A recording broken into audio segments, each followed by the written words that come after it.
आई संगत जी, आज के सत्संग की शुरुआत करते हैं और आज इनवाइट करेंगे आशु मनचंदा आंटी को। आशु आंटी आए और सत्संग शेयर करें।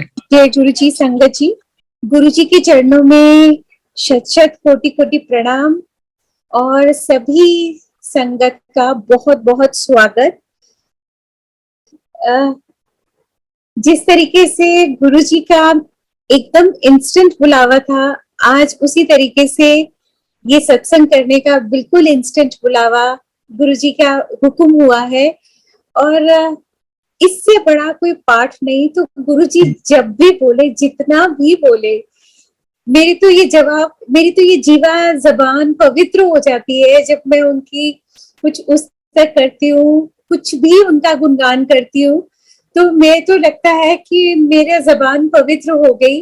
लेकिन गुरु जी बोलते हुए कुछ भी गलत मुझसे निकल जाए या कुछ भी मैं इस तरीके से अनजाने में कुछ बोल जाऊं तो मुझे क्षमा करना गुरु जी। मैं सत्संग शुरू करती हूँ। गुरु जी का बुलावा भी हमारे लिए बहुत इंस्टेंट था। 4:30 बजे के करीब मुझे गुरु जी के बारे में मालूम पड़ रहा है और 6 बजे we were on the way to Empire State. तो बहुत बहुत उनकी कृपा कि उन्होंने उनके बारे में जब जैसे ही पता लगा तो एक दिन का भी मेरा खराब नहीं हुआ, वेस्ट नहीं हुआ। बस ये बहुत बहुत बहुत शुक्राना है गुरु जी का मेरे, कि जिन्होंने मेरे को एकदम से बुलाया। और उस दिन सुबह 4 बजे जो मुझे ड्रीम में हुआ था, वो एक उड़ता हुआ मैंने स्नेक देखा था और किसी ने मुझे बोला था कि ये देवता के दर्शन है। और सच में वो कितनी सार्थक बात, सच बात थी कि उस दिन मुझे रब के दर्शन हुए, मेरे सच्चे बादशाह के दर्शन हुए।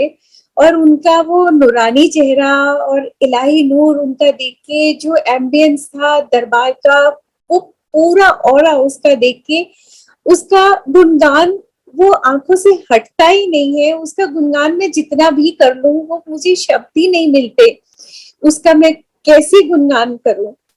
गुरु जी का जो इतना नूर जो उनके चेहरे पर बरसता था और इतनी मीठी आवाज, इतना प्यारा उनका वो, तो वो नजरें हटती नहीं थी उनके चेहरे से देखने में।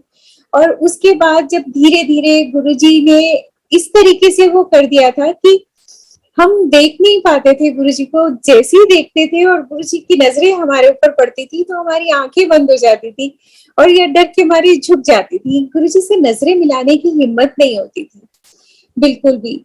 और ये कृपा रही गुरु जी की कि पहले ही दिन उन्होंने हमसे बात करी, हमको ब्लेसिंग्स दी। और उन्हीं की कृपा थी कि इतनी फाइनेंशियल प्रॉब्लम्स में होते हुए भी उन्होंने हमारे को कभी भी हमारा आना नहीं रोका, क्योंकि तब हम लोग इस तरीके की प्रॉब्लम्स में थे कि ये लगता था कि जब पैसे होंगे, पेट्रोल डलेगा, तभी हम जा पाएंगे। लेकिन गुरुजी ने हमको फर्स्ट डे ही इतना ब्लेस किया कि हमको फ्री पेट्रोल 75 लीटर्स मिला, जिससे पता नहीं हमारा कितनी बार का आना जाना फ्री हो गया। और मेरा तब फ्रोजन शोल्डर हुआ करता था और मैं जब डॉक्टर के पास गई उसकी इलाज के लिए, मेरा राइट हैंड फ्रोजन था। तो उन्होंने बोला कि ये आपका इतना ज्यादा फ्रोजन हो चुका है कि ये इसका सर्जरी करनी पड़ेगी। तो जैसे संगत जी मैंने बताया कि हम प्रॉब्लम्स में थे, तो मुझे लगा कि मेरा काम तो चल ही रहा है ना, छोड़ो ऐसे ही चलने दो, क्योंकि सर्जरी में बहुत पैसे लग रहे थे। तो ये हुआ कि चल रहा है, चलने दो। और आप बिलीव करेंगे, जो एक शब्द चलता है ना, शब्द चलता है गुरुजी के यहाँ, बिन बोलिया सब किछ जानदा, किस आगे कीजिए अरदास। तो गुरुजी को मालूम था कि क्या प्रॉब्लम है। ना मैंने संगत जी उसके लिए कोई अरदास की, ना ही कभी प्रेयर किया उसके लिए, क्योंकि गुरुजी के पास जाके तब ये तो नहीं मालूम था कि वो सब कुछ जानते हैं। लेकिन उनके चरणों पे जब हम माथा टेकते थे तो जितना मर्जी हम सोचते थे कि ये अरदास करेंगे, वो करेंगे, कुछ भी नहीं याद रहता था टोटली। बस ये होता था कि वो मोमेंट फ्रीज हो जाए और हम वहीं पर अपना मस्तक है वहीं पर हमारा टिका रहे। गुरुजी ये बस आप और हम, और ये उसके बाद में वो मन ही नहीं होता था सिर उठाने का, और कुछ भी नहीं याद रहता था अरदास करने का। जितना मर्जी हम सोच लें कि गुरु जी से ये मांगेंगे वो मांगेंगे, तब हमें ये भी, हम बुद्धू थे कि ये भी नहीं मालूम था कि गुरु जी से ये सारी चीजें नहीं मांगना, क्योंकि ना हमारा कोई इस तरीके से पहले का कोई कनेक्शन था। मतलब जो हमको लेके गए थे वो भी एक दो बार ही गए थे, तो वो भी ज्यादा नहीं जानते थे। तो उसके बाद में उन्होंने तो हमको बस लगता था जोड़ने के लिए वो जुड़े, उसके बाद तो उनका जाना भी बंद हो गया। और हमारे को बस संगत से वहां पर कोई बात करता नहीं था। तब बाहर में जब लाइन में लगे भी होते थे तो बस स्माइल कर देते थे, और बस बात जय जय गुरु जी तो नहीं बोलते थे तब, बस हाथ जोड़ के नमस्ते ही बस ज्यादा हो जाती थी, तो हो जाती थी। जय गुरु जी तो गुरु जी की लीला करने के बाद शुरू हुआ था। और बस हम लोग स्माइल करते थे, फेसेस से एक दूसरे को पहचानते थे, लेकिन डिसिप्लिन इतना रहता था कि बाहर जब हाथ धोने के लिए लाइन लगता था या लंगर के लिए वेट होती थी, तभी भी हम किसी से कोई बात नहीं किया करते थे। तो जो भी हमको मालूम पड़ता था या कुछ भी, मतलब वो अपने ही एक्सपीरियंस से ही जो चीजें हमें पता चली। और वो एक बार क्या हुआ कि एक हफ्ता हमारे पास कोई अरेंजमेंट नहीं था। सच में गुरुजी जानते हैं कि तब हमारे पास में पैसे ही नहीं थे कि गुरुजी के पास में हम आ सके वो हफ्ता। तो वो हफ्ता मैं रोती रही कि गुरुजी कोई तो जरिया बना दो, कोई तो ऐसा हो जिसके साथ हम जा सके। हमें बुला लो गुरुजी, बुला लो गुरुजी। मैं वो चारों दिन रोती रही और आंखों से आंसू बहते रहे, और हर वक्त वो पूरा वक्त जो एम्पायर स्टेट का होता था, मैं यही सोचती थी कि अभी ये हो रहा होगा, अब वो हो रहा होगा, अभी शब्द चल रहे होंगे, अभी लंगर प्रसाद हो रहा होगा। तो लेकिन हम तो नहीं जा पाए, लेकिन गुरुजी आए ड्रीम में, उन्होंने दर्शन दिए। और मेरे को उन्होंने जो ड्रीम में पहना हुआ था वो मुझे अच्छे से याद है कि मरून टी शर्ट और क्रीम ट्राउजर्स पहने हुए, और एम्पायर स्टेट की किचन के दरवाजे के बाहर वो खड़े हुए हैं। और मैं जब वहां पर पहुंची हूँ ड्रीम में, तो मेरे को गुरुजी पूछ रहे हैं कि गुरुजी तू आई क्यों नहीं पिछले हफ्ते। तो मैंने गुरुजी को जवाब दिया, मैंने कहा गुरुजी तुसी सब जानते हो मैं क्यों नहीं आ पाई। और संगत जी आप बिलीव करेंगे, नेक्स्ट वीक जब हम गए, गुरुजी उन्हीं कपड़ों में, वही maroon T shirt cream trousers, उसी जगह वहां पर बैठे हुए वहीं पर। और मैं देख के दंग रह गई कि गुरुजी आपने इन्हीं कपड़ों में तो मुझे दर्शन दिए थे, इसी जगह मुझे दर्शन दिए थे। और हम कमले इतने हैं कि हम बताने की कोशिश करते हैं कि गुरुजी मैंने आपको यही देखा था इन्हीं कपड़ों में, और आंसू मेरे बहते जाए। और गुरुजी इतना ब्लश किए, और ब्लश करते करते वो अपना दूसरी साइड किया, क्योंकि वो तो सब जानी जाने, क्योंकि उनका तो ड्रीम में जो दर्शन है वो उनकी मर्जी के बगैर हम ले ही नहीं सकते। और गुरुजी ने जो मुझे बहुत शुरुआत में जो दर्शन दिए थे वो दिए थे, हमारी कार को उन्होंने ब्लेस किया। मुझे ड्रीम में दर्शन दिए कि गुरुजी ड्राइविंग सीट के पीछे वाली सीट पर गुरुजी बैठे हैं। और जब मैं सुबह उठी तो मैंने अपना सपना रिकॉल किया, और इतनी मैं खुश। थर्ड फ्लोर पर हम रहते हैं, मैं नीचे गई पार्किंग में, वहां पर गाड़ी खोली, वहां पर मैंने प्रणाम किया कि ये गाड़ी धन्य हो गई जिसमें मेरे गुरुजी के चरण पड़े। और उस जगह को मैंने सजदा किया, माथा टेका। और उसके बाद बिलीव करेंगे संगत जी, वो गाड़ी, क्योंकि बताया मैंने आपको फाइनेंशियल प्रॉब्लम थी, तो मेंटेन तो हम दूसरे वे में करते नहीं थे, कोई सर्विस नहीं होती थी, कुछ नहीं होती थी। और उसके टायर्स भी बहुत घिस गए थे। अगर हमें ये लगता था कि अगर कभी भी ये पंचर हुआ तो पंचर वाला तो बोलेगा कि ये टायर्स में है ही क्या जो मैं पंचर लगाऊं।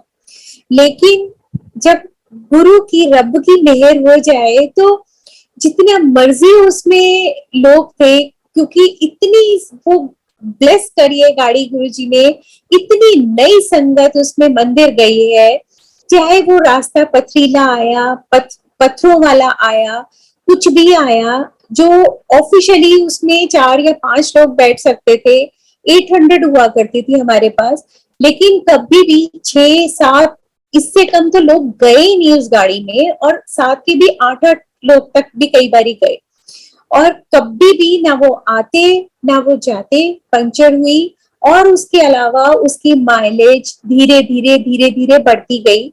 जब हमने गुरुजी के पास जाना शुरू किया था तो वो 14 की एवरेज देती थी, और उसके बाद उसकी एवरेज धीरे धीरे बढ़ती हुई बगैर किसी मेंटेनेंस के 23 तक पहुंच गई। और बहुत बारी तो अंकल ने ये भी महसूस किया कि ये गाड़ी में पेट्रोल लिया ही नहीं है। मतलब वो जो पेट्रोल की वो सुई देखा करते थे, तो वो वही की वही नीडल स्टक जहां पर वो थी, तो वो वही बोलते थे कि आज तो गाड़ी बगैर पेट्रोल के चली है। तो गुरुजी की इतनी कृपाएं हम पर बरसी हैं कि हम क्या बताएं, जितना भी हम शुक्राना करें वो कम है संगत जी। और मेरे ब्रदर इन लॉ और सिस्टर इन लॉ वो बीमार हुए। ब्रदर इन लॉ को, जो मेरे जिया जी मतलब सिस्टर लॉ के हस्बैंड, उनके माउथ कैंसर हुआ, उनका सर्जरी हुई, और सेकंड नंबर वाली सिस्टर लॉ को हार्ट अटैक, दोनों का साइमल्टेनियसली बहुत एक आध दिन के गैप में ही ऐसा हुआ। तो मैंने गुरुजी को अरदास की, तो गुरुजी ऐसे कृपालु हैं कि वो एक बारी करी हुई अरदास उन्होंने सुनी, और उन्होंने उनको भी ब्लेस किया। क्योंकि इसका जवाब मुझे ये नहीं मालूम था कि ये मेरे जो मैंने उनके लिए ब्लेसिंग्स मांगी है ये उसका वजह है, या वो अपना गुड लक से ठीक हुए। इसका जवाब मुझे 10 साल बाद मिला, क्योंकि वही जया जी जब दोबारा बीमार हुए, उनको heart attack, massive heart attack हुआ और ओपन हार्ट सर्जरी हुई। तो जब मैंने उनके लिए फिर से अरदास की तो गुरु जी ने मुझे टेलीपैथिकली जवाब दिया, एनू 10 साल में दे चुके। तब मुझे संगत जी रियलाइज हुआ कि वो उस वक्त भी जो वो ठीक हुए थे वो गुरुजी की कृपा, उनकी बख्शिश, उनकी रहमत से ही हुए थे। और संगत जी एक बड़ा ही मिराकलस सत्संग बोलूंगी इसको, जो गुरुजी ने 29 मई को किया। हालांकि वो मुझे समझ कई दिन बाद आया। ये 29 मई 2007 ये बात है। शाम के 7 बजे के करीब मैं शिव पुराण पढ़ रही थी। कृपा थी गुरुजी की कि मैं शिव पुराण पहले से ही पढ़ रही थी। मेरे को तब मालूम नहीं था कि गुरुजी ने शिव पुराण को ब्लेस किया है और गुरुजी शिव पुराण पढ़ने को बोलते हैं। तो ये उन्हीं की कृपा थी कि मैं पढ़ती थी पहले से। तो शिव पुराण पढ़ रही थी वो मैं शाम को। तो मुझे मंदिर में जो मेरा मंदिर था वो उस टाइम एक कबर्ड में था और 2 शेल्फ्स थी उसमें। ऊपर वाली शेल्फ में एक शिव जी की मूर्ति थी और नीचे वाले शेल्फ में गुरु जी का स्वरूप और बहुत जो बाकी देवी देवता जैसे हमारे विराजमान रहते ही हैं। और उसके सेंटर में नीचे वाली शेल्फ में मेरा एक शिव परिवार उसके वो था। और जब मैं वो पढ़ रही थी तो एकदम मेरे को पढ़ते पढ़ते कुछ खिसकने की आवाज आई, कुछ आवाज आई। तो मेरा सेंटेंस कंप्लीट होता इससे पहले ही मुझे वो दोबारा खिसकने की आवाज आई और देखा कि वो जो शिव जी की मूर्ति है वो नीचे गिरी मुंह के बल, और जो उसकी माला जो उनके गले में शिव जी की डली हुई थी वो जाके नीचे वाली शेल्फ में in the middle of that Shiv परिवार उसके ऊपर जाकर पड़ी। जबकि ये साइंटिफिकली इम्पॉसिबल चीज है कि बगैर रीजन के पहले तो वो शिव मूर्ति का खिसकना और उसके बाद उसका मुंह के बल गिरना और उसकी में से माला निकल के बिल्कुल मिडल में जाना, ये बिल्कुल इम्पॉसिबल सी चीज थी, लेकिन ये हुई। अब ये सब देख के और जो शिव मूर्ति खंडित हुई उसका भी वो बड़ा अजीबोगरीब था कि उसका पूरा मुंह, मस्तक और चेस्ट तक जो मूर्ति थी वो बिल्कुल इंटैक्ट थी। हाथ खंडित थे, नीचे इवन जो खाल के मुंह का शेर का मुंह था वो भी इंटैक्ट था। मैं बहुत घबरा गई देख के कि मुझे लगा कि कोई हम पर विपदा आने वाली है या कोई विपदा आने वाली है जो शिवजी ने अपने ऊपर ली है। मैंने कहा ये है तो, बड़ा बेटा मेरा घर पे था, मैंने उसको बोला ये है तो कोई बहुत बड़ा इंडिकेशन। लेकिन ये क्या है मेरे को अभी समझ में नहीं आ रहा। और जब 31 मई को गुरुजी ने अपना चोला बदला, अपना शारीरिक रूप छोड़ा, तो भी नहीं समझ में आया कि ये गुरुजी ने मेरे को 2 दिन पहले ये इंडिकेशन दे दिया था कि मैं शिव हूं और शिव हमेशा है।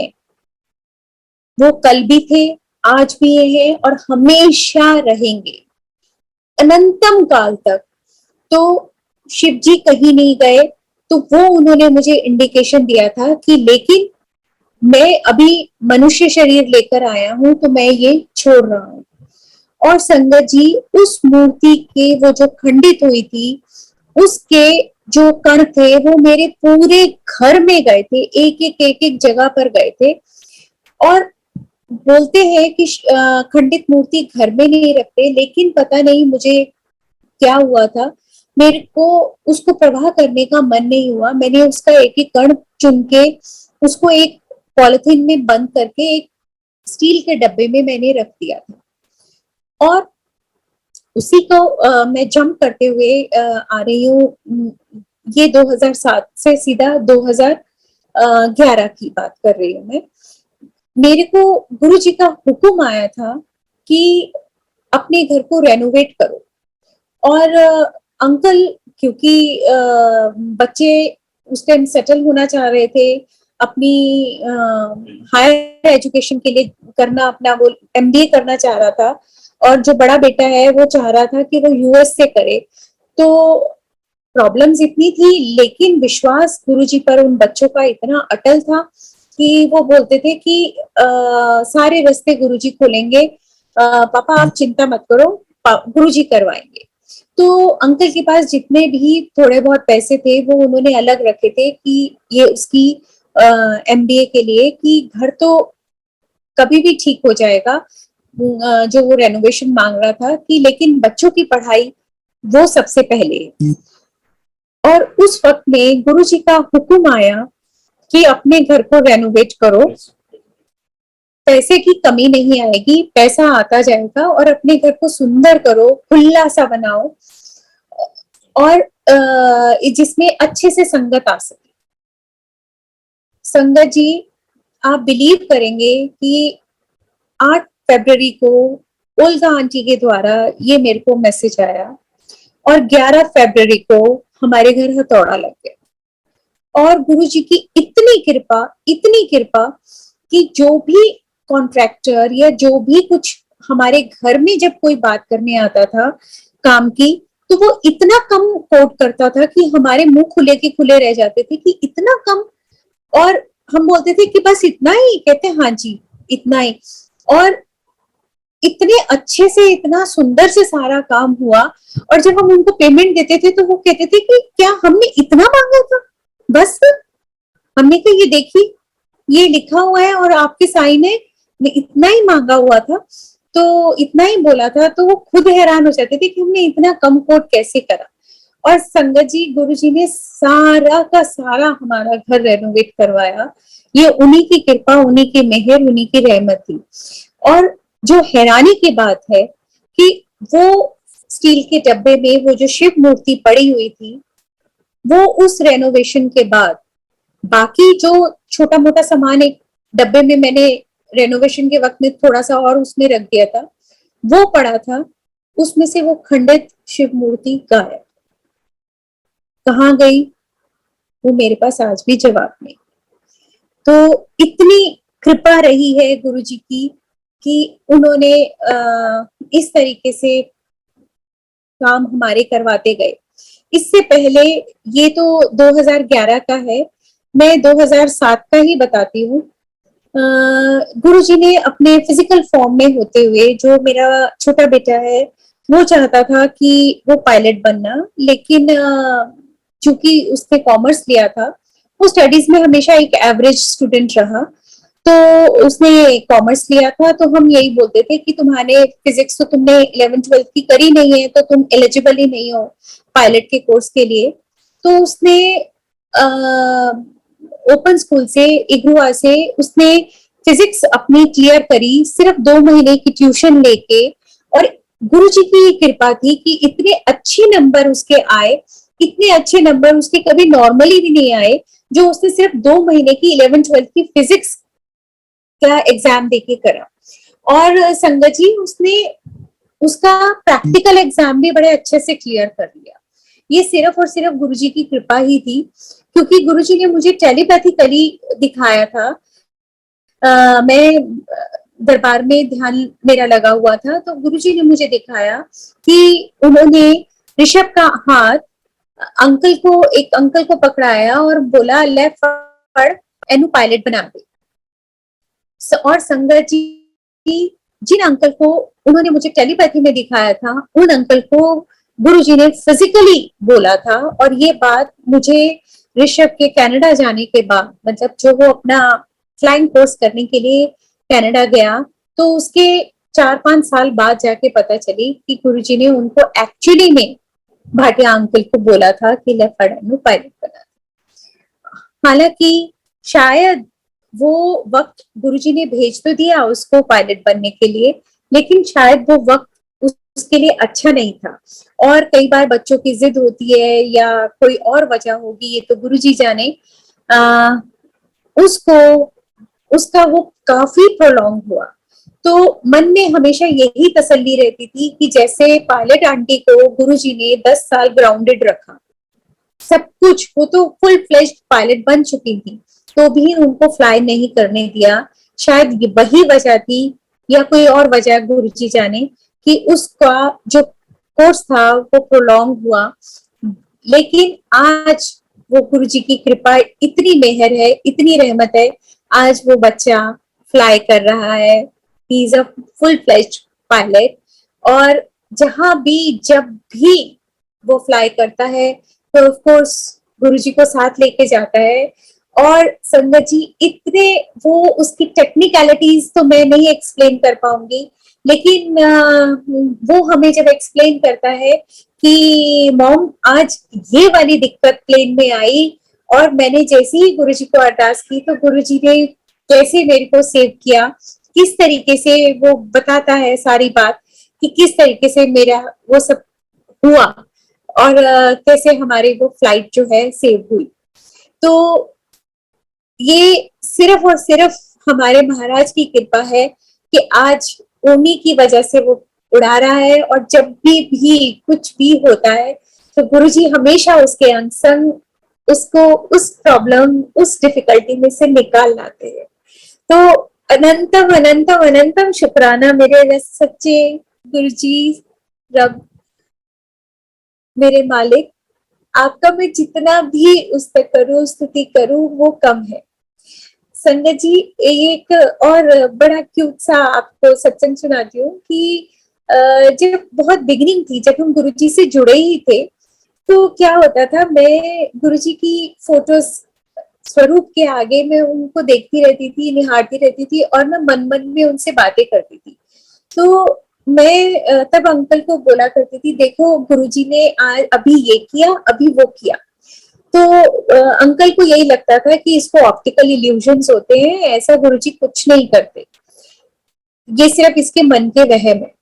तो एक दिन वो दूसरे कमरे में जो गुरुजी का स्वरूप लगा हुआ है, तो वो वहां पर गुरुजी के पास जाके खड़े हुए, वो भी गुरुजी से बात कर रहे थे और उन्होंने मेरी शिकायत करी कि गुरुजी ये झूठ बोल दिया ना, तुसी कुछ नहीं कर देना कि तुसी ऐ कीता वो कीता है, ऐदा सारा झूठ बोल दिया ना।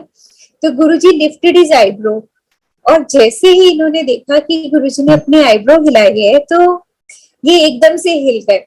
तो एकदम से बोले, गुरुजी है तुसी कीता? तो गुरुजी आहो, and again he lifted his eyebrow. तो अंकल जब वहां से अपनी गुरुजी से जो भी अपना बात कर रहे थे, अरदास कर रहे थे, वो करके मेरे पास आए तो बोले कि तुम जो बोलती हो ना कि गुरुजी ने अभी ये किया वो किया, मतलब उनकी नजर में जो ऑप्टिकल इल्यूजन्स होते थे मेरे, तो वो सब सच है, तुम्हें होता होगा, दिखता होगा ऐसा। तो आई वाज शॉक्ड कि आज इन्हें क्या हुआ कि ये ऐसा बोल रहे हैं। तो वो मुझे थोड़े टाइम बाद इन्होंने बताया कि मैंने ऐसे ऐसे तुम्हारी शिकायत की थी, तो गुरुजी ने ये किया। और उसके बाद तो कई नजारे गुरुजी ने घर में ही दिखाए। गुरुजी की शिवरात्रि वाले दिन जब प्रणाम कर रहे थे अंकल, और एक और संगत है बंगाली सुदक्षिणा, वो भी हमारे घर में थी, तो उन्होंने देखा कि गुरुजी की आई बॉल्स इधर से उधर, उधर से इधर मूव हुई। गुरुजी ने लंगर प्रसाद बनाते हुए भी बहुत बहुत बार गुरुजी ने ब्लेस किया। कुछ तो ऐसी ब्लेसिंग्स हैं जो मैं शेयर भी नहीं कर सकती।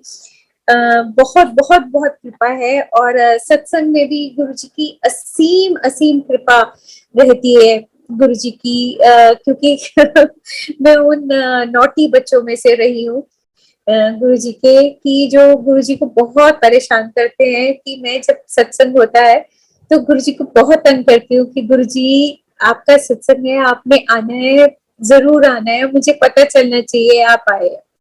और गुरुजी इतने कृपालु, इतने हमारे सीधे साधे भोले वाले, वो हमेशा इंडिकेशन कहीं ना कहीं दे देते हैं। और एक बारी नहीं मिला मुझे इंडिकेशन किसी भी तरीके से, तो मैं परेशान सी बात करती रही गुरुजी से, गुरुजी तुसी आए सी, मैंने पता नहीं चलिया, गुरुजी इस बारी तुसी आए सी। मतलब शायद गुरुजी परेशान हो गए होंगे। तो 2-3 दिन बाद गुरुजी, एक जो हमारी नेबर आंटी है, उन्होंने मेरे को बोला, आशु 2-3 दिन हुए तुम्हारे घर में सत्संग था? तो मैंने बोला हाँ आंटी, लेकिन मैं बुलाना ही भूल गई आपको, सॉरी। तो कहते हैं क्योंकि तेरे घर के नीचे से जब मैं क्रॉस हुई तो खुशबू आ रही थी गुरुजी की, तो मैंने कहा ये तो आशु की गुरुजी की खुशबू है। तो सुन के मैंने कितना शुक्राना किया गुरुजी का, और दंग रह गई मैं कि गुरुजी आप कैसे जवाब दे देते हो जब आपको परेशान करते हैं। तो गुरुजी के बहुत सारे ऐसे बड़े लविंग लविंग बहुत क्यूट क्यूट से सत्संग भी है। एक गुरुजी का जो सत्संग है वो वैलेंटाइंस डे का है। वैलेंटाइन डे पे उस दिन हमारी सेवा थी, तो ये तब की बात है जब इतनी रिस्ट्रिक्शंस नहीं होती थी। रिस्ट्रिक्शंस नहीं, अब हमें डिसिप्लिन मेंटेन करके रखना पड़ता है मंदिर में, क्योंकि संगत बहुत बढ़ चुकी है। तब इतनी संगत नहीं होती थी, तो इसीलिए दरबार सारा दिन खुला ही रहता था। तो हम सेवा पर जाने से पहले सुबह माथा टेकते थे आराम से दरबार में, उसके बाद हम अपनी सेवा में जाया करते थे। तो उस दिन संडे था, और हम जब गए तो मैंने गुरुजी को माथा टेका। तो उस दिन पता नहीं क्या हुआ, तो मैंने बोला, ये तो खैर सभी शायद बोलते भी होंगे कि मैं कहा Guruji you are my true valentine, आप ही हो मेरे सब कुछ। तो मैं तो आपको बहुत बहुत बहुत प्यार करती हूँ, I love you very much Guruji, लेकिन today I am becoming naughty, I want a proof from you that you also love me. तब ये कह के अरदास करके मैं अपना सेवा में चली गई, और रात तक मैं भूल भी गई कि मैंने कुछ ऐसा वो बोला था। तो क्योंकि तब हम सब अपनी सेवा में मस्त हो जाते। रात को सिंगला आंटी ने मेरे को एक, तब क्या होता था, जो भी सब्जी प्रसाद बच जाता था वो बच जाता था, तो सिंगला आंटी ने मुझे गोभी का फूल दिया कि लो आंटी आपका प्रसाद। तो जैसे ही वो गोभी का फूल मिला, तो लेते हुए मेरे को एकदम स्ट्राइक किया जो मैंने सुबह गुरुजी को बोला था। मैंने कहा अच्छा गुरुजी, फूल कोई बात नहीं, फूल नहीं सही, गोभी का फूल सही, थैंक यू गुरुजी, कुछ तो मिल गया मेरे को गुरुजी का इंडिकेशन, प्रूफ कि हाँ ही आल्सो लव मी। और थोड़ी देर बाद में सिंगला आंटी ने मुझे चटाई प्रसाद भी दिया, तो मैंने बहुत बहुत बहुत बहुत थैंक यू बोला। उसके बाद में बताया मैंने आपको, इतनी स्ट्रिक्टनेस नहीं होती थी। किसी का भी बर्थडे वगैरह होता था तो बहुत लोग, क्या होता था, गणेश जी के पास जाके रात के वक्त जब संगत सारी ऑलमोस्ट निकल जाती थी, तो कोई अपना केक वेक काट लेते थे। तो तूर आंटी ने मुझे आवाज लगाई, आंटी रुको, हले नहीं जाना। ये बात है 11:50, 12 बजने में 10 मिनट। तो केक खा के जाना। मैं कहा अच्छा गुरुजी, वैलेंटाइन डे का केक पेस्ट्री, वाह वाह, थैंक यू थैंक यू। तो उसके बाद में 12 बजने में 7-8 मिनट बाकी, मैं गेट के बाहर, तो एक अंकल ने मुझे कार में बैठे बैठे ऐसे बुलाया, आंटी इधर आओ। मैं गई और उन्होंने मेरे को ऐसे फोल्ड हुआ हुआ दिया। तो मैंने देखा, मैंने कहा क्या मिला मेरे को, मैं देखूं। तो जब मैंने खोल के देखा तो इतना बड़ा स्वरूप, येलो चोले वाला।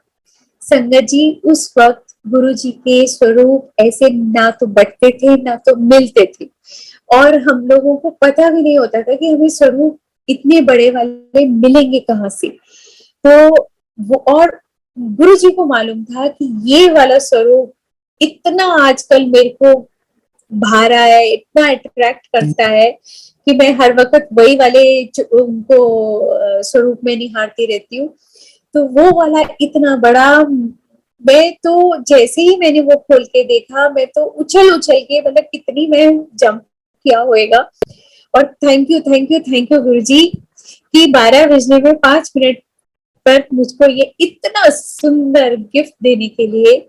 आज भी मेरे मंदिर में वही वाला स्वरूप लगा हुआ है संगत जी। और उस चोले ने, उसमें गुरुजी ने अपने चोले का रंग भी बदल दिया है, वो येलो से पिंक हो चुका। तो जितना, अब क्या रीजन ये मैं नहीं जानती, लेकिन अनंतम अनंतम अनंतम शुक्राना गुरुजी, वे अपनी इस नालायक बेटी का इतनी प्रेयर सुनने का और इस तरीके से अपना प्रसाद और इतना प्यार और इतना कृपा करने का। गुरुजी बहुत बहुत बहुत बहुत थैंक यू। गुरुजी सच में इतना ध्यान रखते हैं। क्या हुआ कि मैं आपको बताती हूँ, 31 दिसंबर की बात है। मैंने कुंदन के बड़े बड़े इयररिंग्स डाले हुए थे, और संगत जी तब इतनी ज्यादा स्ट्रिक्टनेस नहीं होती थी। बहुत सारे लोग आरती कर लिया करते थे, और मैं थोड़ी उन शरारती आंटियों में रही हूँ कि मैं जो घुस के आरती जरूर कर लिया करती थी किसी न किसी तरीके से। तो वहां पर मैं किचन के बाहर अपना, हम लोग बैठे हुए थे, और फिर जैसे ही आरती का टाइम हुआ मैं आरती करके आई, और जैसे ही आरती करने के बाद में हम लंगर करने के लिए गए, तो मेरे को दुआ आंटी होती थी, अब तो वो गुरुजी के पास ही है। तो उन्होंने मेरे को बोला ये क्या नया फैशन है, एक कान में इयररिंग है एक में नहीं है। तो मैंने देखा तो मेरा वो कुंदन का इयररिंग मिसिंग था। तो मैं एकदम से दोबारा टर्न बैक हुई, पूरे रास्ते से देखती आई, नहीं मिला मुझे। मैं जहां से वो आरती करने के लिए दरबार में गई थी वहां से भी देख लिया, कहीं नहीं मिला। लोगों से भी पूछ लिया, संगत से भी नहीं मिला। तो अब थोड़ा सा हल्का सा मूड ऑफ हुआ। मैंने कहा चलो गुरुजी जाने, कुछ होगा इसी में, अच्छा है। और संगत जी, अगले दिन संडे था, और जहां मेरी सेवा, वो इयररिंग एग्जैक्टली वहां पर उस जगह पड़ा हुआ वो वाला इयररिंग, जबकि उस जगह पर मैं संडे, मतलब जिस दिन 31 दिसंबर था, उस दिन मैं गई ही नहीं। बताइए वो इयररिंग वहां पर कैसे पहुंचे, सिर्फ और सिर्फ गुरु जी की लीला। तो कैसे कैसे कैसे कैसे करिश्मे करते हैं गुरु जी, जितना भी हम उनका शुक्राना करें, उनकी उस तक करें, वो बहुत बहुत कम है। इसी से मिलता जुलता तो नहीं, लेकिन कुछ इसी से ही, कान के ही उससे मेरे को गुरुजी ने टेलीपैथी से जवाब दिया, बोला, जवाब नहीं दिया, बोला कि ना तेरा सोने का गिरेगा। मुझे ऐसा बोला गुरुजी ने। तो 2-3 बार ऐसा बोल दिया, तो कि मेरा ना बार बार ध्यान अपने बालियों पे उसमें जाता था, कहीं गिरा तो नहीं, कहीं गिरा तो नहीं। अब गुरुजी ने बोला है तो गिरेगा भी जरूर। तो जहां पर भी मैं जाती थी तो बार बार मेरे हाथ जो है मेरे अपने कानों की बालियों को टच होते थे कि है ना, है ना। तो अब एक दिन घर पे ही थी मैंने हेयर वॉश लिया, उसके बाद मैं आके अपनी पूजा करने लगी और शिव पुराण पढ़ रही थी। पढ़ते पढ़ते मेरा ध्यान जो मतलब हाथ जो है मेरे कान पे लगा तो देखा गायब। तो मैंने कहा गुरुजी इतने दिनों से बोल ही रहे थे कि तेरा गिरेगा गिरेगा, आज गिर गया। तो अब वो पढ़ते पढ़ते भी पाठ करते करते भी मेरा थोड़ा डिस्ट्रैक्ट हो गई। तो गुरुजी ने मुझे जवाब दिया, वो किथे नहीं गया, पहले आराम नाल पाठ पूरा कर अपना। संगत जी, मैंने पाठ पूरा किया, प्रणाम किया गुरुजी को, और उसके बाद में मैं एकदम से उठी तो अंकल हो गए कि क्या हुआ क्या हुआ। मैं कहा कुछ नहीं कुछ नहीं। तो कहते नहीं कुछ तो हुआ है, तुम घबराई हुई बेचैन से लग रही हो। मैंने कहा गुरुजी जो बोल रहे थे इतने दिनों से गिरेगा गिरेगा, वो आज गिर गया। तो मैं बाथरूम में गई, बाथरूम देखा, अपना टाल देखा क्योंकि हेयर वॉश लिया था कि कहीं उसी के साथ में ना अटक के नहीं हो। पूरा घर देख लिया, नहीं मिला। तो तब मुझे गुरुजी ने बोला, ओ किथे नहीं गया, तेरे कोल ही है, देख चंगी तरह। संगत जी, वो मेरे साथ ही था, और जब मैंने निकाला तो वो जो मेरी बाली थी वो बंद, पूरा लॉक लगा हुआ उसमें। अंकल के सामने वो मेरी बाली मैंने उनको दिखाई निकली। कहते हैं अगर ये मैंने अपनी आंखों से नहीं देखा होता तो मैं कभी ये बात बिलीव नहीं करता कि बंद बाली मेरे उसमें से कैसे निकल गई, कानों में से लॉक लगा हुआ। तो जो गुरुजी बोलते हैं वो होता भी है, और देख लो शायद वो गिरना था और गुरुजी हमारा नुकसान बचा भी देते हैं। तो इतने इतने कृपालु, इतने प्यारे गुरुजी, निहाली हो जाते हैं हम। संगत जी, इतने सत्संग है। उसके बाद मैंने जो आपको बताया कि मेरा जो बड़ा बेटा था उसका मैं आपको बताती हूँ कि वो एमबीए के लिए मैंने आपको बताया कि वो बाहर जाना चाहता था, और उन्हीं का अटूट विश्वास था कि उसका यूएस का वीजा भी लगा। हालांकि उसने मेरे को बोला कि मम्मा आप प्लीज गुरुजी को प्रे करो कि मेरा वीजा लग जाए यूएस का। तो मैंने बोला कि नहीं, अपने कनेक्शन खुद बनाओ, 1-to-1 होता है, तो अपना अरदास खुद करो। कहते नहीं वो तो आप ही करोगे, मैं नहीं करूंगा।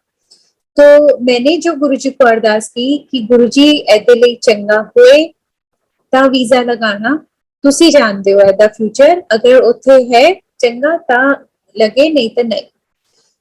और गुरुजी कंडीशंस अप्लाई कि फीस का इंतजाम तुसी करना, मेरे को नहीं हैगा।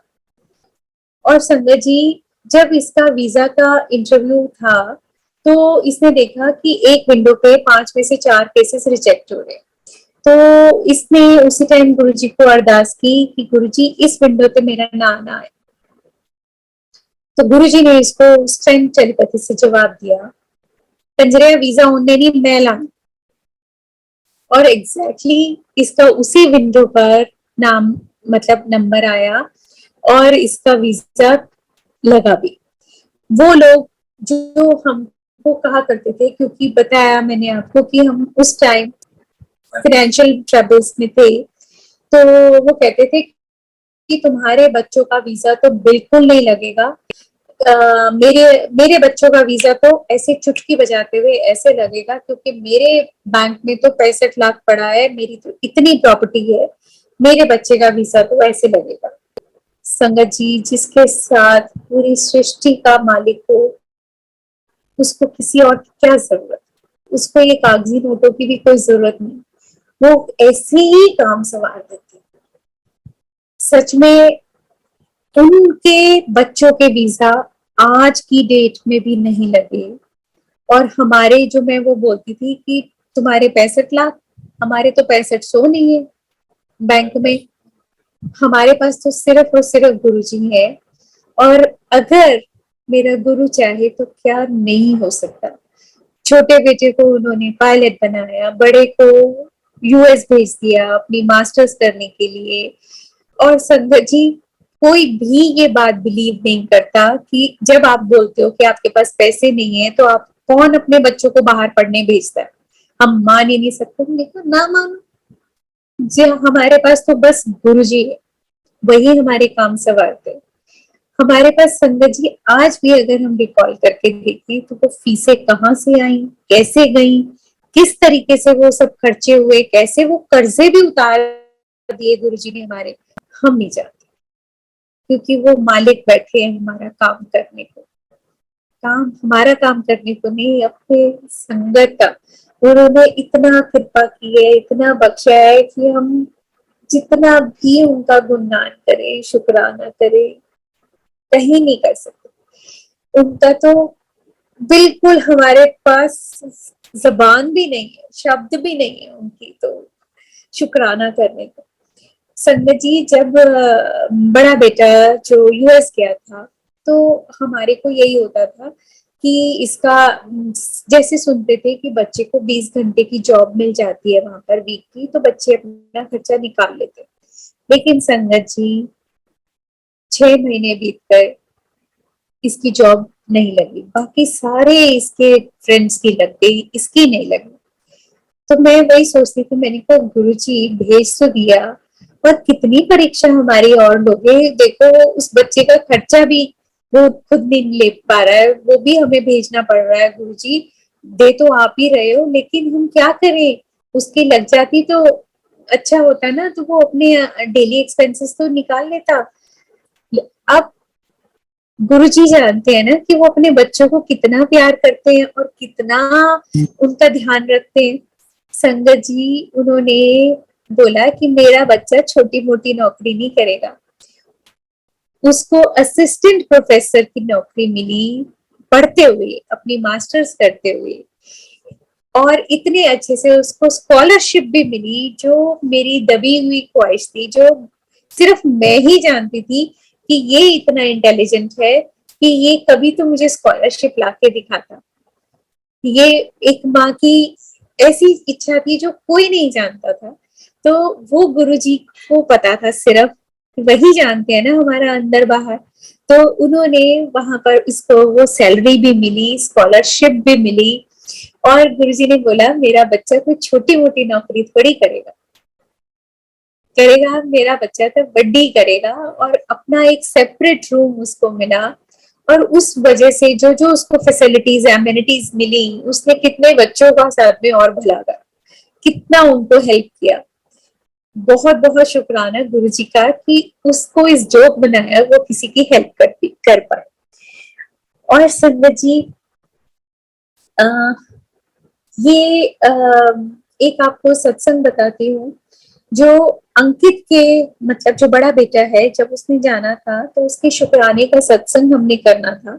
और वो जो सत्संग की डेट फिक्स हुई थी वो हुई थी 31 जुलाई 2012।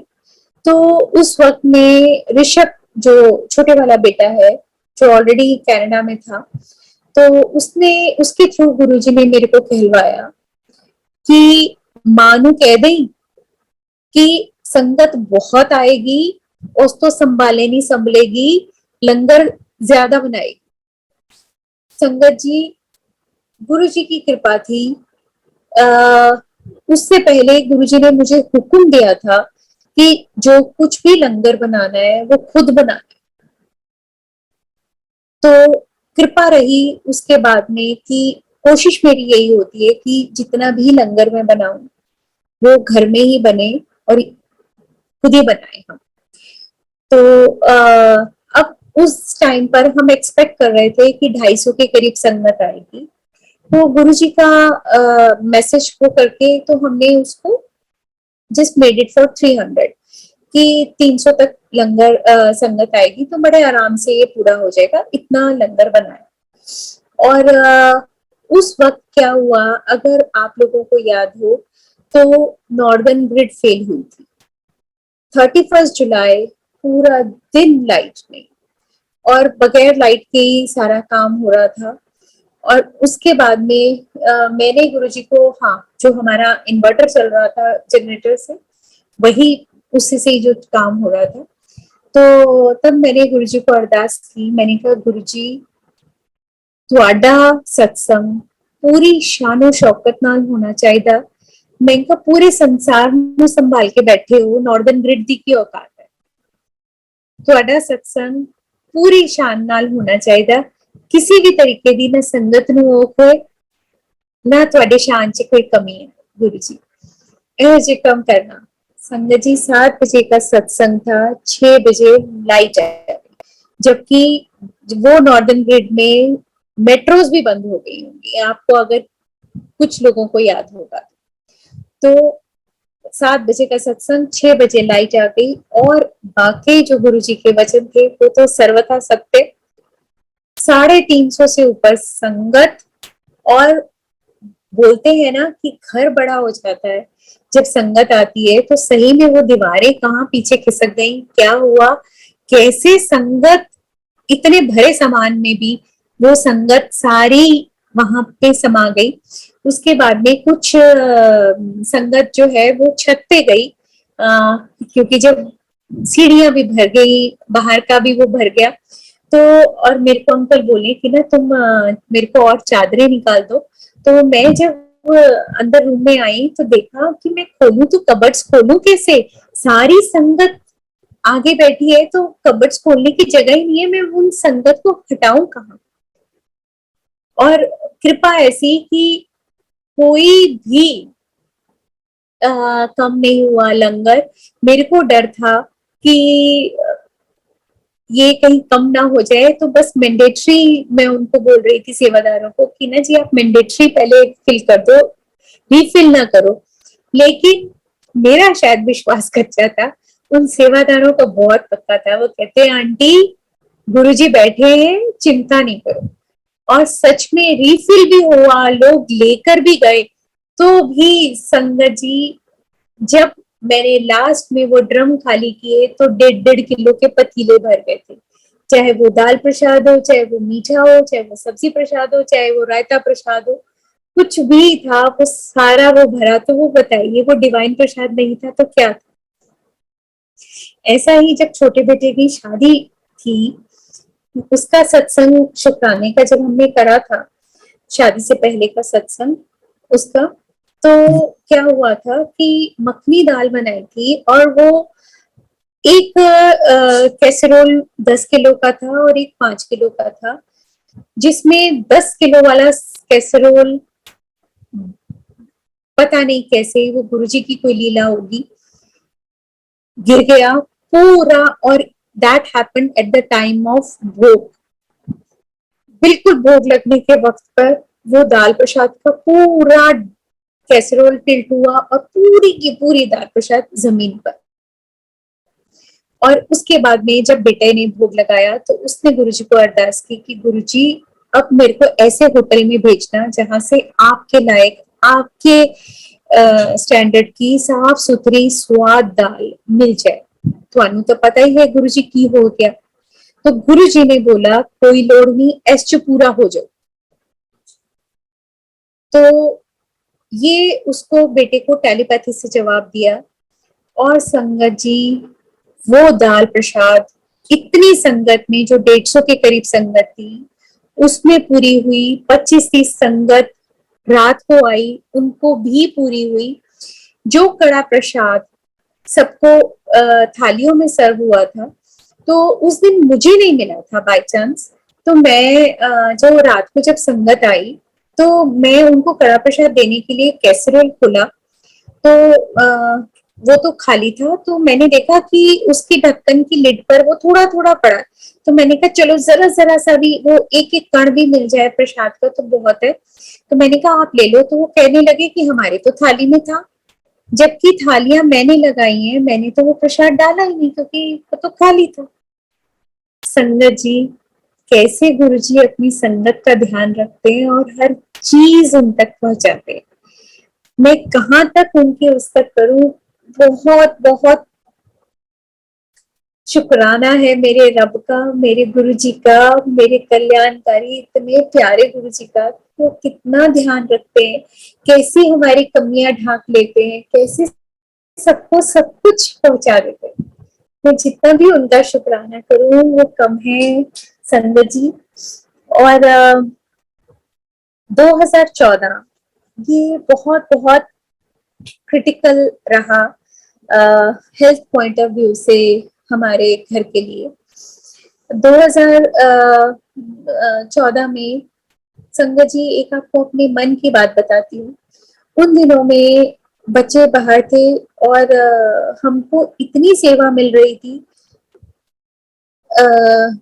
इसकी सत्संग की सेवा की, तो लगातार लगातार लगातार तो मेरे को ना जैसे हो जाता है ना कि आप डेली घर से बाहर जाओ जाओ, घर का भी करना है, यहाँ भी वो भी। तो मैं वो बोला, मैंने कहा गुरु जी थोड़े दिन का ना रेस्ट दे दो प्लीज, मैं ना थक गई, थोड़ा सा गुरु जी ब्रेक मिल जाए। भूल कर भी संगत जी ऐसी रिक्वेस्ट, ऐसी अरदास गुरु जी के आगे कभी ना करना। उसके बाद गुरु जी ने मेरे को वो कितना लंबा रेस्ट दिया और कितनी मैंने माफिया मांगी उस बात के लिए कि अगर गुरु जी आपको कोई भी सेवा बख्श रहे हैं तो आप चाहे थको या कुछ भी करो, वो करते चलो, क्योंकि वो पता नहीं हमारा कौन सा कल्याण हो रहा होता है कि कौन सी कृपा हो रही होती है। और कहीं गलती से कुछ ऐसी अरदास कर ली तो उसके बाद तौबा, कभी ना मांगना। अंकल को सिर्फ क्या हुआ कि मैंने देखा कि अंकल को कुछ तकलीफ होनी शुरू हुई, उनको घुटनों में पेन हुई और उन्होंने कोई पेन किलर खा लिया। और उसके बाद में क्या हुआ कि अगले दिन सुबह अंकल उठे तो देखा कि रेड रेड पैचेस उनके पाँव में, और पाँव इतने दर्द कर रहे हैं कि वो, और हाथ इतने अकड़ गए कि वो मोबाइल भी नहीं पकड़ पा रहे। संगत जी, वो पेन किलर रिएक्ट करके इट टर्न इनटू वेस्कुलाइटिस में, वो बहुत बड़ा सत्संग है और मैं उसको शॉर्ट पे कर रही हूँ। और इतना वो जो इनकी शरीर का देखने वाला था, वो जो ब्लड वेसल्स में से ऊज आउट होके स्किन के ऊपर वो ऐसे पैचेस आ गए थे कि जैसे एक्सीडेंट होता है और वो खून के पैचेस। तो और पूरी बॉडी ऐसे थी जैसे पैरालाइज्ड, ना वो उठ बैठ पा रहे थे, ना हिल डुल पा रहे थे, कुछ भी नहीं, कुछ भी नहीं। और उस वक्त में जो गुरु जी के वचन है कि ये गुरु परिवार ही मैं तुम्हारे लिए छोड़ के जा रहा हूँ, तुम्हारे अपने रिश्तेदारों ने काम नहीं आना, वो सारा नकली परिवार। तो वो फैक्ट है कि उस वक्त जो काम आया वो मेरे साथ सिर्फ और सिर्फ गुरु परिवार काम आया। जब ये अंकल बीमार हुए, इनको चाहे वो डॉक्टर के पास लेके जाना था, डॉक्टर ढूंढना था, वो सिर्फ और सिर्फ संगत काम आई। उससे पहले अंकल हॉस्पिटल में एडमिट हुए, लेकिन मैं गुरुजी को अरदास करती रही कि गुरुजी अगर डायग्नोज ठीक हुआ है, ट्रीटमेंट ठीक हो रहा है, तो मुझे कोई इंडिकेशन दे दो। लेकिन गुरुजी की तरफ से मुझे कोई इंडिकेशन नहीं आया। संगत आती रही, प्रसाद खिलाती रही, लेकिन फर्क बिल्कुल भी नहीं, जस का तस। उसके बाद नवीन अंकल और विजय अंकल, जो मीनू आंटी और मंजू आंटी के अंकल्स हैं, वो उन्होंने मेरे को बोला, वो दोनों मेडिकल बैकग्राउंड से हैं, तो उन्होंने बोला कि एक हमने डॉक्टर ढूंढा है जो एप्रोप्रिएट है, तुम अंकल को वहीं लेके चलो। तो जो मैं गुरुजी को अरदास करती थी कि गुरुजी कोई इंडिकेशन दे दो, जैसे ही अंकल को लेके हम फोर्टिस के गेट पे पहुंचे हैं नोएडा, वहां पर गुरुजी की फ्रेग्रेंस, जो मैं बोलती थी कि गुरुजी अगर सही इलाज हो रहा है तो बताना, तो मुझे कोई इंडिकेशन दो, इंडिकेशन दो। और गुरुजी पूरे वहां पर डॉक्टर के साथ वो चैम्बर में वहां पर रहे, और पूरा, और ये डॉक्टर ने क्लियर कर दिया कि इट्स वेस्कुलाइटिस और ये सिर्फ और सिर्फ ड्रग रिएक्शन है, सिर्फ वो पेन किलर का रिएक्शन जो टर्न हो गया। मैं गुरुजी को अरदास करती रही, गुरुजी मुझे लगता है कि कोई एक्सीडेंट था या पैरालिटिक अटैक था जिसको आपने इसमें कन्वर्ट किया। अब बस मुझे गुरुजी शक्ति देना कि ये मैं सह सकूं। क्योंकि हस्बैंड को ऐसी कंडीशन में देख के सहा नहीं जाता। उस वक्त में मेरे को बहुत बहुत बहुत ज्यादा जरूरत थी बच्चों की, क्योंकि मैं अंकल को लिफ्ट करना, उनको करवट दिलवाना, वो मेरी मतलब उसके शक्ति के बाहर था। मेरे अंदर में उतनी ताकत नहीं थी कि मैं अंकल को हिला डुला पाऊं, क्योंकि वो बिल्कुल स्टिफ हो चुकी थी उनकी बॉडी। वो उनके लिए करवट लेना भी बहुत मुश्किल होता था, वो अपने आप से करवट भी नहीं ले पा रहे थे। और उस वक्त मुझे बच्चों की इतनी जरूरत थी, लेकिन बच्चे बाहर, बच्चे मजबूर, क्योंकि अंकित बड़े वाले बेटे का फाइनल सिर पे था। उसने बोला कि मैं मम्मा 1 हफ्ते के लिए आ सकता हूँ। तो मैंने बहुत मजबूत होके उसको बोला कि बेटा तू क्या करेगा, कि तू क्या डॉक्टर है, तू क्या गुरुजी है, जो करेंगे वही करेंगे, तो बस मुझे बेस्ट रिजल्ट दे दे। और छोटा, उसका पासपोर्ट रिन्यूअल के लिए गया हुआ था, इसलिए वो नहीं आ सकता था। और उस वक्त में काम आई सिर्फ और सिर्फ संगत। एक बच्चा जो संगत का ही है शगुन, और आज गुरु जी की कृपा से वो जज बन चुका है। उस बच्चे ने जो मेरे बच्चों के फर्ज थे वो पूरे निभाए। इतना शुक्राना गुरु जी का और उस फैमिली का, उस बच्चे का, जिसने कदम कदम पर साथ दिया। हर वक्त वो बच्चा खड़ा रहा, उसके पेरेंट्स, वो ढींगरा अंकल, ढींगरा आंटी, वो खड़े रहे।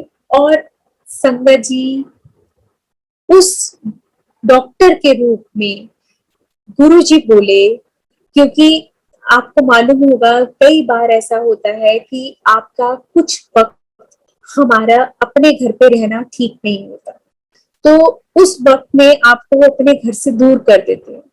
हम उस डॉक्टर के पास गए। बताइए वो डॉक्टर को कैसे पता, वो ढींगरा अंकल हमारे साथ गए थे, कि वो ग्राउंड फ्लोर पे रहते हैं और हम लोग थर्ड फ्लोर पे।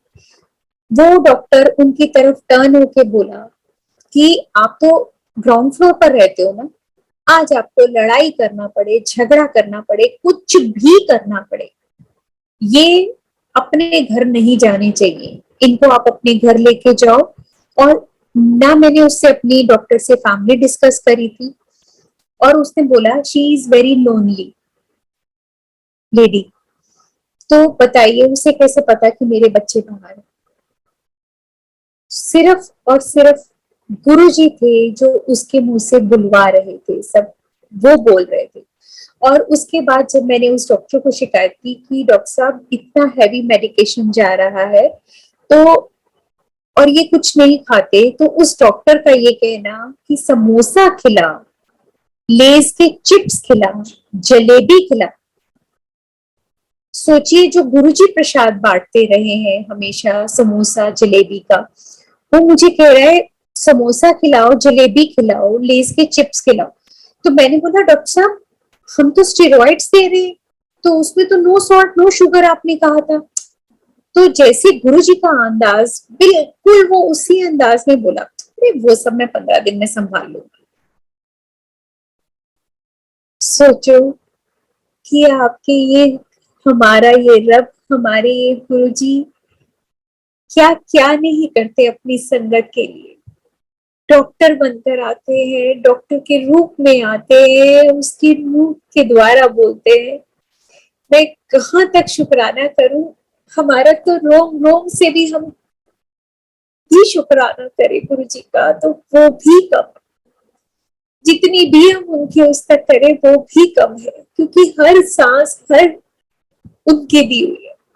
उसके बाद वो नवीन अंकल और विजय अंकल जो मेडिकल बैकग्राउंड से थे, और डॉक्टर ने भी बोला था कि ये अब अपनी, क्योंकि हम इनकी इम्यूनिटी लो कर रहे हैं, तो ये अब अपनी सेवा नहीं कर पाएंगे।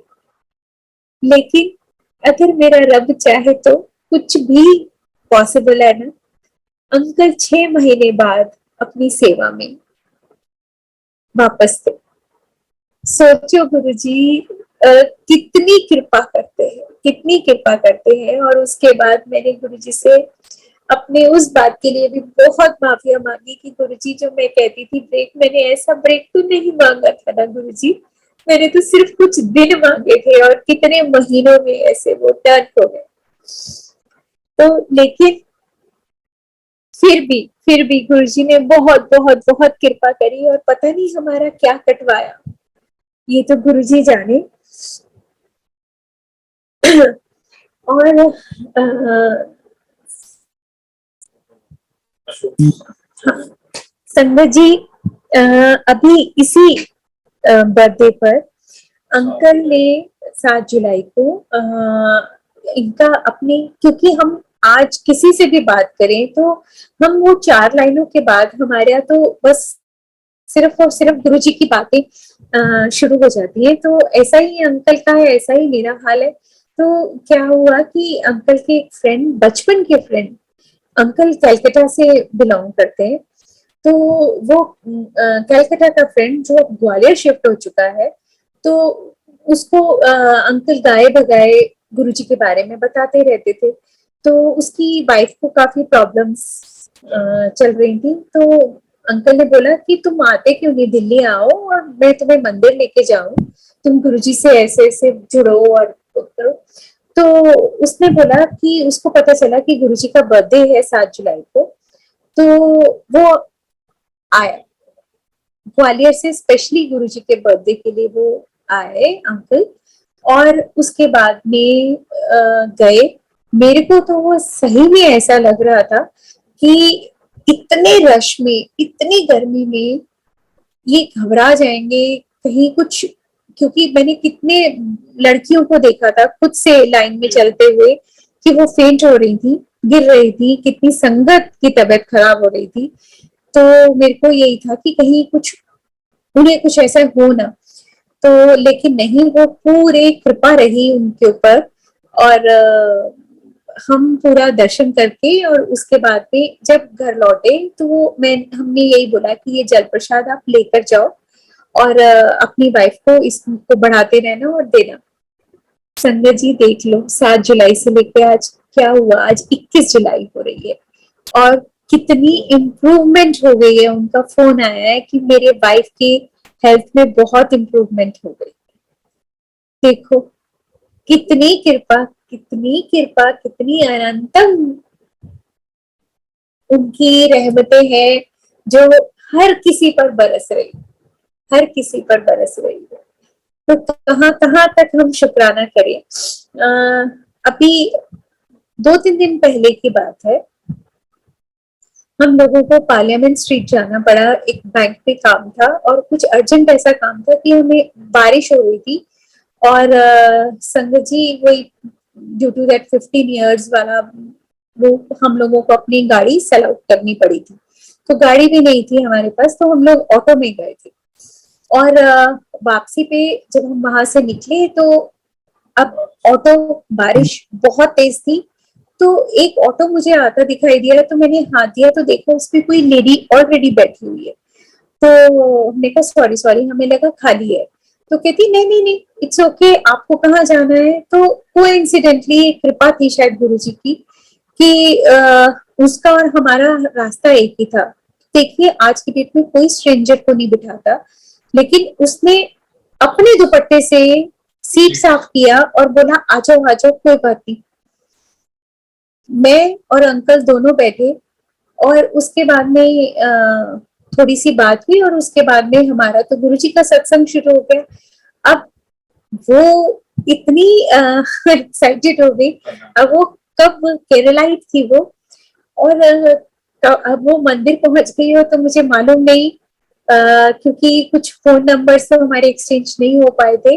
लेकिन हमारा बैठते सारी कुछ, हमने कहा थैंक यू गुरुजी। तो वो कुछ लगे, अच्छा आप गुरुजी को मानते हैं, वो जो गुरुजी लिखा होता तो हाँ हम ऐसे, वही होता है कि कोई भी मिले हमारे पास तो गुरुजी के अलावा बात करने के अलावा कुछ है ही नहीं।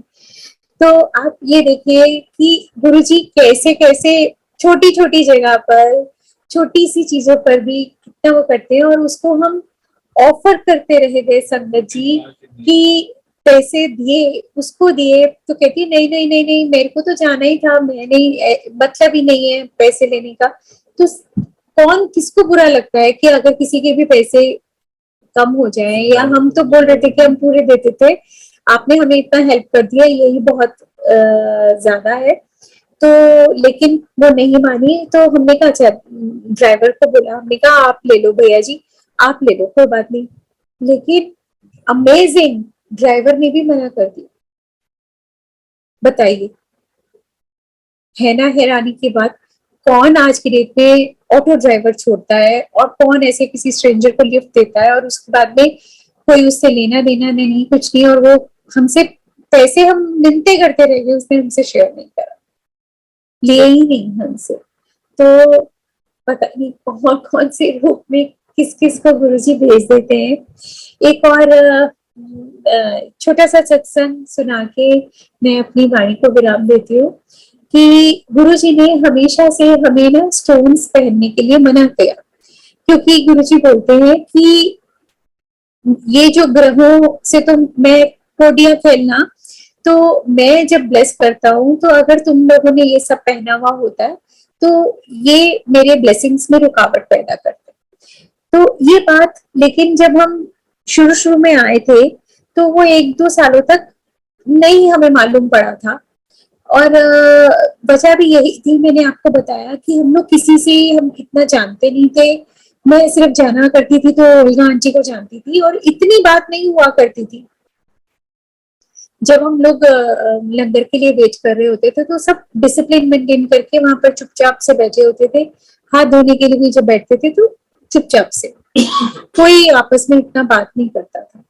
तो संगत जी, क्या हुआ कि जो छोटा बेटा जो पायलट बनने के लिए गया था कनाडा, तो उसने पुखराज पहना हुआ था, क्योंकि पंडित ने बोला था कि आपके बच्चों का ऐसे ऐसे ये वीक है, तो आप पुखराज पहना दो। तो बड़े ने तो पहना ही नहीं, क्योंकि वो तो डजन बिलीव, वो तो बोलता है कि नहीं, जब गुरुजी हैं तो ये सब चीजें मैं नहीं पहनूंगा। ये उसका बिलीव था। तो मैंने छोटा जो जा रहा था कनाडा, तो उसको पहना दिया था। तो गुरुजी ने उसको ड्रीम में दर्शन दिए और उसको कुछ रिंग के बारे में बोला।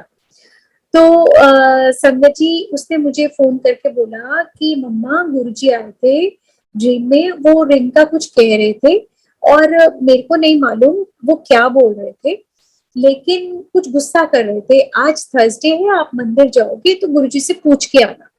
उनका अच्छा, ठीक है। तो मैं गई, मैंने माथा टेका, माथा टेकने के बाद बैठे दरबार में। तो मैं फ्रंट रो में ही बैठी हुई थी, और मैंने भी मोती पहना हुआ था अपने राइट हैंड में, और left to left Paul aunty बैठी हुई थी। तो मैंने बैठ के गुरुजी को अरदास की, Guruji, Rishabh is not very much clear about the ring, please give him clear message. मैंने ना ऐसे ही बैठ के वहां पर गुरुजी को अरदास की, इन्हीं शब्दों में करी।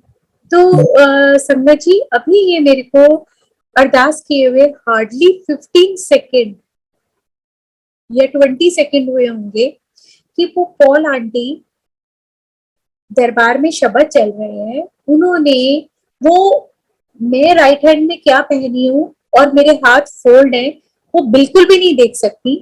लेकिन ये गुरुजी की कृपा थी कि उन्होंने वो एक आंटी को क्रॉस करके मेरा हाथ पकड़ा, जबकि मेरा लेफ्ट हैंड उनके हाथ में गया, और उन्होंने मेरा वो लेफ्ट हैंड कोई ड्रैग किया बड़े जोर से, और मेरे को इतने गुस्से से बोली वो, जबकि शब्द चल रहे थे दरबार में, आकी पाई अंगूठियां ला इनू, तेनू नहीं पता गुरुजी नु बिल्कुल नहीं पसंद है गिया।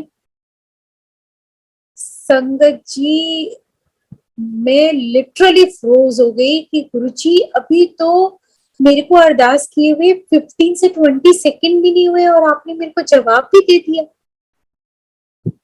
और ऐसे मेरे झरझर आंसू गिरे, मैं बताऊं, शुक्राने में बता नहीं सकती। और संगत जी, मैं जैसे ही दरबार से निकली, वहां पर फोन नहीं करते, लेकिन हम इतने एक्साइटेड हो गए थे, हमने वहीं से ऋषभ को फोन किया कि ऋषु, रिंग निकाल दे।